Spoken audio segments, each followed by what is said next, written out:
I'm going to read Genesis 32 today. So, Jacob prepares to meet Esau.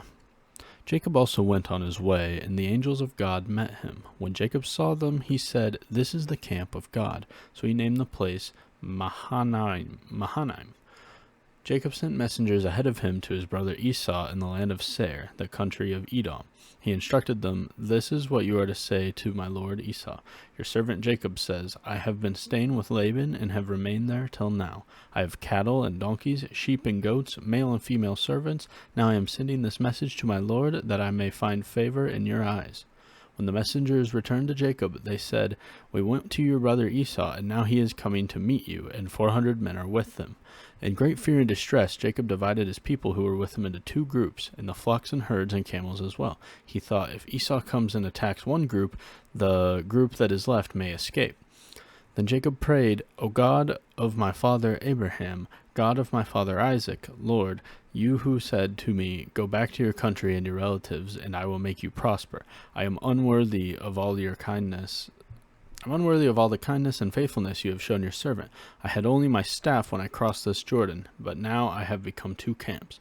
Save me, I pray, from the hand of my brother Esau, for I am afraid he will come and attack me, and also the mothers with their children. But you have said, 'I will surely make you prosper, and will make your descendants like the sand of the sea, which cannot be counted.'" He spent the night there, and from what he had with him he selected a gift for his brother Esau, 200 female goats and 20 male goats, 200 ewes and 20 rams, 30 female camels with their young, 40 cows and 10 bulls, and 20 female donkeys and 10 male donkeys.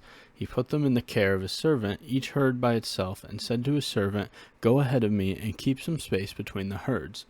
He instructed the one in the lead, "When my brother Esau meets you and asks, 'Who do you belong to, and where are you going, and who owns all these animals in front of you?' you are to say, 'They belong to your servant Jacob. They are a gift sent to my lord Esau, and he is coming behind us.'"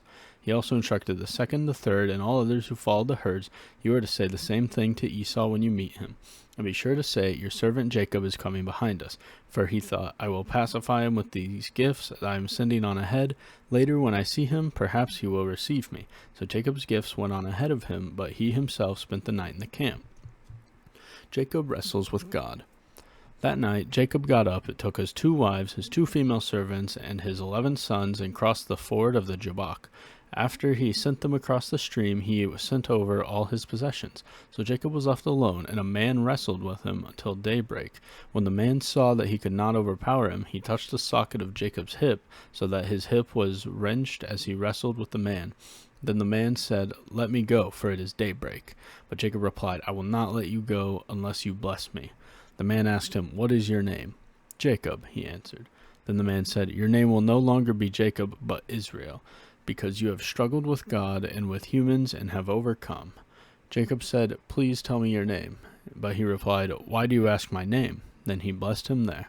So Jacob called the place Peniel, saying, "It is because I saw God face to face, and yet my life was spared." The sun rose above him as he passed Peniel, and he was limping because of his hip.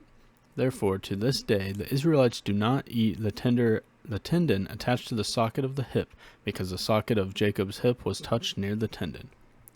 So that was Genesis 32. We talked about Jacob wrestling with God.